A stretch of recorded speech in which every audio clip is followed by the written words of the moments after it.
Friends, నేను Mamata. Welcome back to my Telugu channel మన ఇంటి మమత. ముందుగా వచ్చేసి ఒక స్మాల్ రిక్వెస్ట్ అనమాట. ఎవరైనా కొత్తగా నా ఛానల్లోకి విజిట్ అయితే తప్పకుండా సబ్స్క్రైబ్ చేయండి. పక్కనే బెల్ బటన్ ఉంటుంది, దాన్ని ప్రెస్ చేయండి. నేను పెట్టిన వీడియోస్ అన్నీ కూడా వెంటనే వచ్చేస్తాయి. అలాగే లైక్ చేసి షేర్ చేసి కామెంట్ చేయండి. ఇంకా వీడియోలోకి వెళ్ళిపోతే ఈరోజు మన వీడియోలో ముచ్చట egg gravy curry. Egg curry అయితే చాలా రకాలుగా చేస్తూ ఉంటారు. చాలా అంటే చాలా వెరైటీస్ ఆఫ్ ఎగ్లో ఉంటాయి కదా. సో అలాంటి ఎగ్ వెరైటీస్లో ఇదొకటి అనమాట. నాకు చాలా ఇష్టమైన ఎగ్ గ్రేవీ కర్రీ. అలాగే అందరికీ కూడా చాలా బాగా నచ్చుతుంది.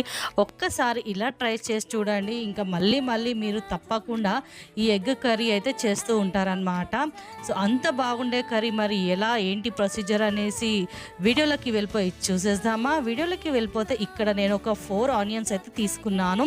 అలాగే ఒక 4 టమాటోస్ ముక్కలాగా కట్ చేసి పెట్టుకున్నాను.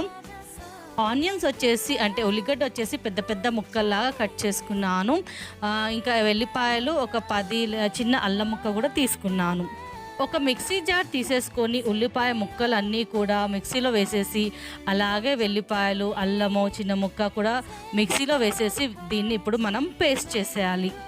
సో మంచిగా పేస్ట్ అంటే ఫైన్ పేస్ట్ చేసేయాలన్నమాట.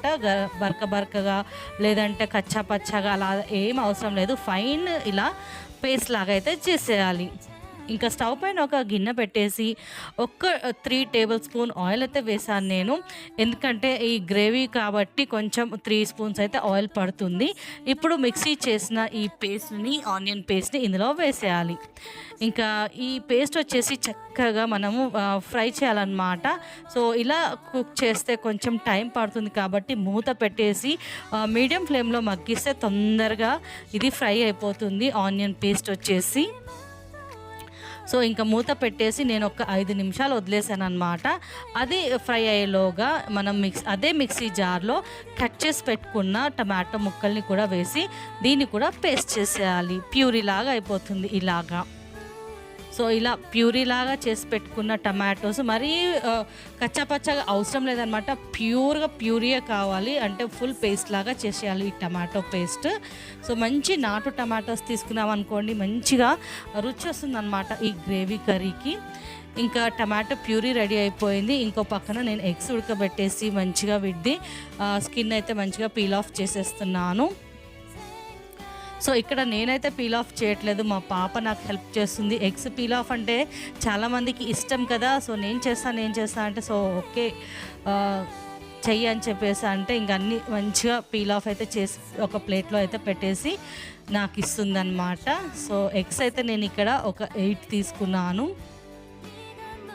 సో అన్నీ కూడా ఇలా ఒక ప్లేట్లో పెట్టేసుకొని ఇలా ఒక్కొక్క ఎగ్ తీసుకొని ఒక 3-4 ఘాట్లు అయితే ఇలా పొడువుగా పెట్టుకుంటే ఇందులో మంచిగా గ్రేవీ, ఉప్పు, కారం కూడా చక్కగా వెళ్ళి ఎగ్ కూడా తింటూ ఉంటే చాలా మంచి టేస్ట్ వస్తుందన్నమాట. సో ఎగ్ కూడా చాలా మంచిది హెల్త్కి. అలా అని చెప్పేసి డైలీ ఒక ఎగ్ తినమనేసి చెప్తుంటారు కదా డాక్టర్స్. ఇంకా ఈలోగా మన ఉల్లిపాయ అంటే ఉల్లిగడ్డ పేస్ట్ కూడా చక్కగా వేగిందనమాట. సో ఇలా లైట్ బ్రౌన్ వచ్చే వరకు మనం వేయించుకోవాలి. ఇంకా ఇప్పుడు వచ్చేసి ఒక 1/2 స్పూన్ పసుపు యాడ్ చేశాను ఇందులో. సో పసుపు వచ్చేసి మంచి యాంటీబయాటిక్ కాబట్టి కొంచెం పచ్చివాసన అంతా పోయే వరకు వేయించేసాను 1 సెకండ్. అలాగే కొద్దిగా కరివేపాకు వేసాను. కరివేపాకు వేయగానే ఇంకా మన కర్రీ వచ్చేసి మంచి గుమగుమలాడే సువాసన అయితే వస్తుంది కదా. ఇంకా ఇప్పుడు వచ్చేసి టమాటో ప్యూరీ వేస్తున్నాను, మిక్సీ పట్టుకున్న టమాటోస్. సో చక్కగా ఈ రెండింటిని కలిపేసుకోవాలి. ఒక్కసారి ఇలా కలిపేసుకున్న తర్వాత ఇప్పుడు మనకు కావాల్సినంత వాటర్ అయితే యాడ్ చేసుకోవాలి. సో నేనైతే 1 గ్లాస్ అయితే యాడ్ చేశాను వాటర్. ఇంకా ఎక్కువ కావాలంటే కూడా యాడ్ చేసేసుకోవచ్చు. ఇప్పుడు వచ్చేసి ఇందులో కారం, ఉప్పు యాడ్ చేద్దాము. నేను ఒక 3 స్పూన్స్ కారం యాడ్ చేస్తున్నాను. అలాగే ఒక 2 స్పూన్స్ సాల్ట్ యాడ్ చేస్తున్నాను. సో మీ రుచికి తగ్గట్టు మీరు యాడ్ చేసుకోవాలి. ఇక్కడ క్వాంటిటీని బట్టి నేను యాడ్ చేస్తున్నాను.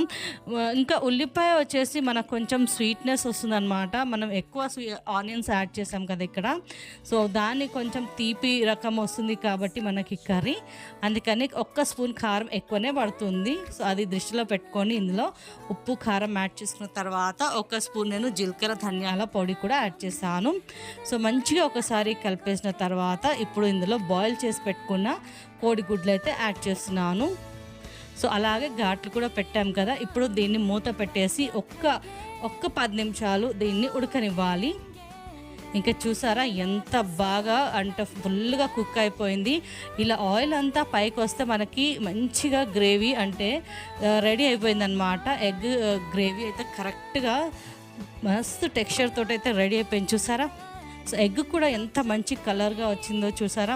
సో ఈ ఎగ్ మనం తింటే కూడా చాలా మంచి టేస్ట్ వస్తుందన్నమాట.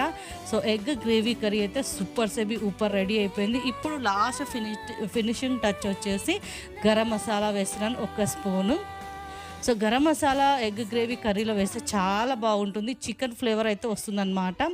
ఇంకా కొత్తిమీర వేసి డిష్ అవుట్ చేసేయడమే అనమాట.